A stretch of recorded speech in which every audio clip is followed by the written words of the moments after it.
मेरे सभी पूर्वजों को मेरा सादर प्रणाम। ओम श्री गणेश देवताय नमः। ओम श्री कुल देवताय नमः। ओम श्री गुरु देवताय नमः।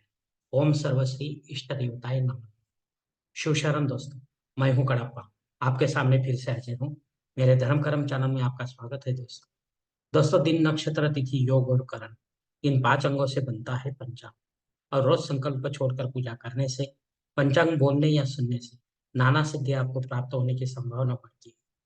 क्योंकि तिथि हमें वैभव देती है, वार हमारी आयु बढ़ाता है, नक्षत्र हमारे सभी पापों को नष्ट करता है, योग हमें जुदाई से बचाता है, और करण हमारी सारी मनोकामनाएं पूरी करता है। लेकिन इसके लिए हमें शास्त्र शुद्ध स्वधर्म का पालन करना चाहिए, अंतःकरण शुद्ध करना चाहिए। वास्तु दोष अगर है तो उसे हमें नष्ट करना चाहिए।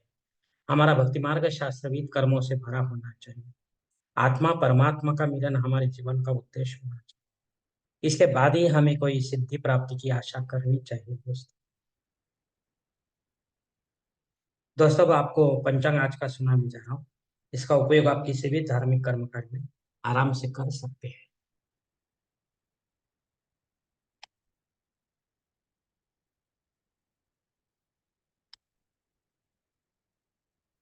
दोस्तों, आज तारीख 26 अप्रैल 2024, शालिवान शक 1946, संवत्सर क्रोधी, आयन उत्तर, ऋतु वसंत, मास चैत्र, पक्ष कृष्ण।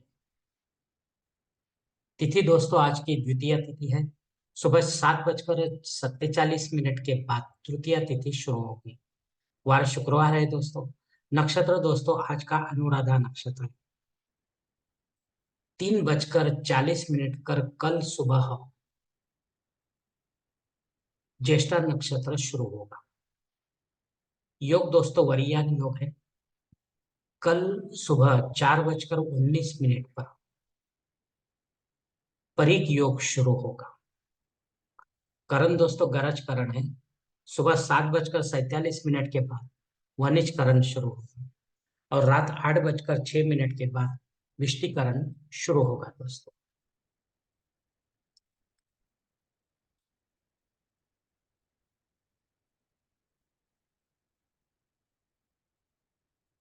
दोस्तों, प्रमुख ग्रहों की राशि स्थिति सुबह 5:30 कुछ इस तरह होगी। सूरज जो है वो मेष राशि में होगा, चांद वृश्चिक राशि में, गुरु मेष राशि में, और शनिदेव अपने कुंभ राशि में। बंबई क्षेत्र में सूरज का आगमन और निगमन कुछ इस तरह होगा दोस्तों। आगमन जो है सुबह 6:15 पर होगा, और निगमन जो है शाम 6:58 पर होगा। दोस्तों, इस पंचांग के आधार पर हम आज के पूजा के लिए संकल्प छोड़ने जा रहे हैं।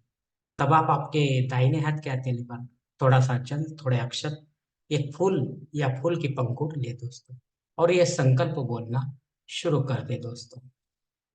हरोम शिव शिव शंभो रत्न प्रवर्तमान सद्य ब्रह्मण द्वितीय परार्धे श्वेत वराह कल्पे वैवस्वत मन्वंतरे कलियुगे प्रथम पादे जम्बूद्वीपे भरतवर्ष भरतखंडे मेरो दक्षिण दिग्भागे महाराष्ट्र देशे व्यावहारिक चांद्रमान शालिवान शक 1946 प्रभावादि षष्ठी संवत्सरों में क्रोधी नाम संवत्सरे उत्तरायणी वसंत ऋतु चैत्र मास कृष्ण पक्षे शुक्रवार वासरे अनुराधा नक्षत्र वरियान योगी गरज करने द्वितीय शुभ तिथि वीर गोत्र में उत्पन्न मैं कड़प्पा मोह पात्र दुरित क्षय द्वारा श्री पार्वतीपति परमेश्वर प्रत्यर्थ विधि विधान से पंचोपचार नित्य देव पूजा एवं इष्टलिंग पूजा करिष्य।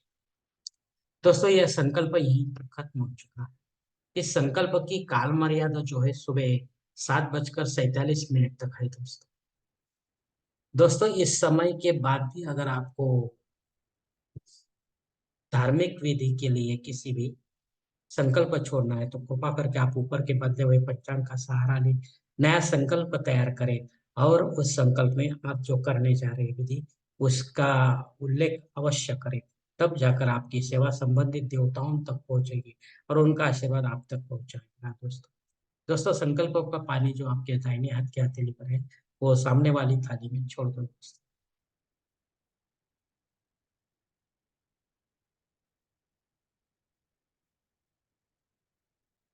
दोस्तों, अब मुहूर्त विभाग में देखेंगे। इसमें धार्मिक विधि और उनके मुहूर्त काल कुछ इस प्रकार दिए हैं।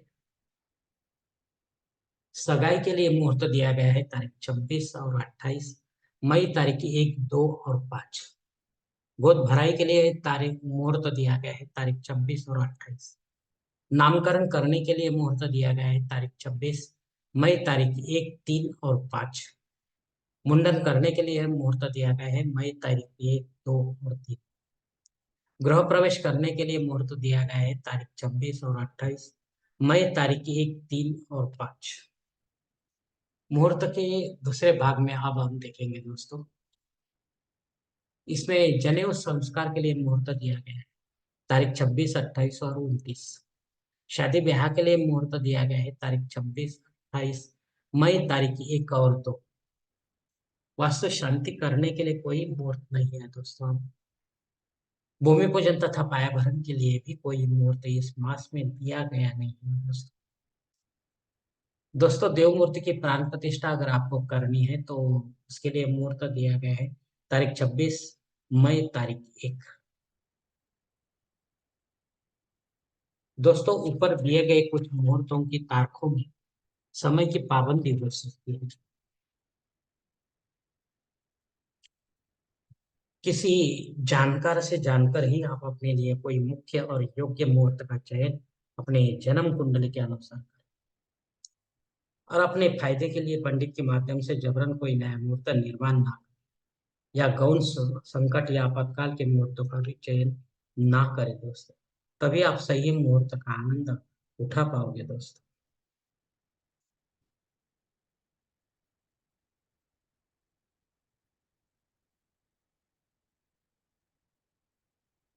पंचांग में दी गई कुछ अन्य महत्वपूर्ण जो जानकारी है वो अब हम देखेंगे।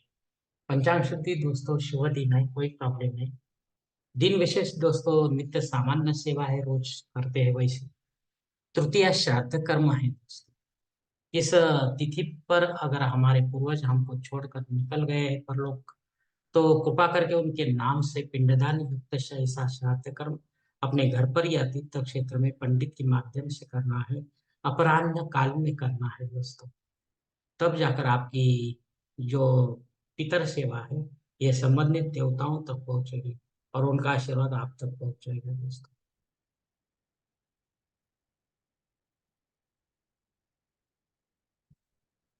दोस्तों, रात 8:06 के बाद भद्रा यानी कि विष्टिकरण शुरू होना है। ये अशुभ काल है दोस्तों। वैसे भी रात है, कोई ज्यादा प्रॉब्लम आने की संभावना नहीं है। अगर आपका काम कोई महत्वपूर्ण इस समय के बाद भी अगर वो बाकी है करना, तो कृपा करके उसे और कोई समय में पूरा करने की कोशिश करो, क्योंकि ये भद्रा काल है, इसमें आपको ज्यादा करके यश प्राप्त होना असंभव है दोस्तों। अग्नि धरती पर सुबह 7:47 तक हाजिर है। अगर आपको कोई नया यज्ञ या कर्मकांड करना है तो इसी समय के पहले आपको करना होगा और आगे जाकर वो कहीं बंद ना हो जाए, इसका भी ख्याल आपको रखना होगा, वरना आपके नाम दोष लग सकता है दोस्तों। राहु काल दोस्तों सुबह 10:30 से लेकर 12 तक। अगर आप इस समय में कोई महत्वपूर्ण काम करने जा रहे हैं तो हो सकता है आपको काम में कुछ गड़बड़ हो जाए, कुछ अपयश प्राप्त हो, यश ना प्राप्त हो, ऐसा हो सकता है। तो तुरंत उसे वहां पर आप और कोई समय में उस काम को करने की कोशिश करो, हो सकता है आपका काम हो जाए दोस्तों। अगर राहु आपके लिए ठीक है तो इसी काल में भी हो जाएगा, नहीं है तो और कोई समय में हो जाएगा। दोस्तों, संकल्प के साथ की गई जो पूजा होती है वो 100% फलदायी, जल्द फलदायी होती है, क्योंकि हमें होते हैं ऐसे धार्मिक कर्मकांडों की करता था। हमें होते हैं हमारे जीवन को बचाने और बिगाड़ने में। अगर आप मेरे विचारों से सहमत है तो कृपा करके मेरा धर्म कर्म चैनल सब्सक्राइब करो, लाइक करो, आपकी फैमिली और दोस्त परिवार के साथ शेयर करो और कमेंट्स बॉक्स में आप अपना कमेंट जरूर दो दोस्तों। दोस्तों, मेरा अगला वीडियो आप तक पहुंचने के लिए बेल बटन को अवश्य। धन्यवाद दोस्तों, हमारी अगली मुलाकात होने तक आप खुश रहे, आनंदी रहे और प्रसन्न रहे। शिव कल्याण। हरि ओम शिव महादेव।